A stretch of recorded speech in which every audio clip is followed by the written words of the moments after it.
Hey guys, this is Mrs. Gregerson, and I just wanted to let you know we're starting the middle of lesson 4. It's actually in 2 different sections, and we're going to talk about the segment section right now. And you're going to hear some wording from me and setup of stuff. You can use factoring, all that type of stuff. But really, this is all about showing associations with segments. Now, you've already been doing that already. You've already been talking about tangent segments and chords. You know, with circles, knowing that if you have perpendicular, the distance away. We have the fact if I have 2 tangent segments coming from the same exterior point, we know those 2 are congruent. We're now just going to do it some other scenarios and be able to set up the equations. So here's the first one. It's called the chord-chord product theorem. If 2 chords intersect in the interior of a circle, then the product of the lengths of the segments of the chords are equal. Now products, that means multiply, right? We're going to have to multiply them together. That's the end result. Well, I call it the product of the chord equals the product of the chord, but label these for me real quick, please. We go A and B, and this will be C and D. What they mean is you'll do the following, and you have to know this. You'll go A times B equals C times D. Now, the other day I had someone ask, why does this work? It works because of similar triangles. We would be able to show that the triangles are similar using these. Now, it's kind of cool, isn't it?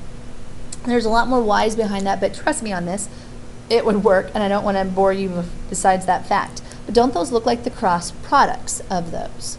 Well, that's what you have to apply for the ones down below. Now, notice the ones I'm not multiplying together. I'm not multiplying these 2 together or those 2. I'm multiplying the ones from the same chord. Okay, from the same chord. So like right here, I should know I get 7 and 10 are the ones that multiply together, and you're going to have 14 and x. For the 2 that multiply together. So your equation would be 14 times x equals 7 times 10. So I get 14x is equal to 70, and I get 70 divided by 14 is 5. So I got my variable, but now I have to find the length of the chord. Well, one chord's really easy. We already know those segments. It's 17. The other one is segment DV, but we just have to substitute it in. Plug it in, right? So it's 19. Now someone goes, those have to be the same length. No, they're not. Chords don't have to be the same length in a circle. Remember, they're going to be proportional to each other and working with those sides. All right, let's do the next one. Doing the same type of idea, the product of the chord equals the product of the chord. We know our equation, those 2 will multiply together, and these 2 will multiply together. So I get 5 times x equals 3 times 7. So I get 5x equals 21. X is going to equal 21 over 5. So remember, you're dividing both sides by 5, so make sure we don't forget that.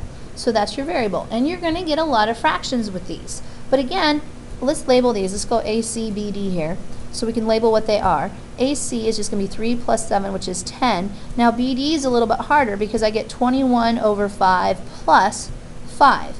Now, some of you are going to do the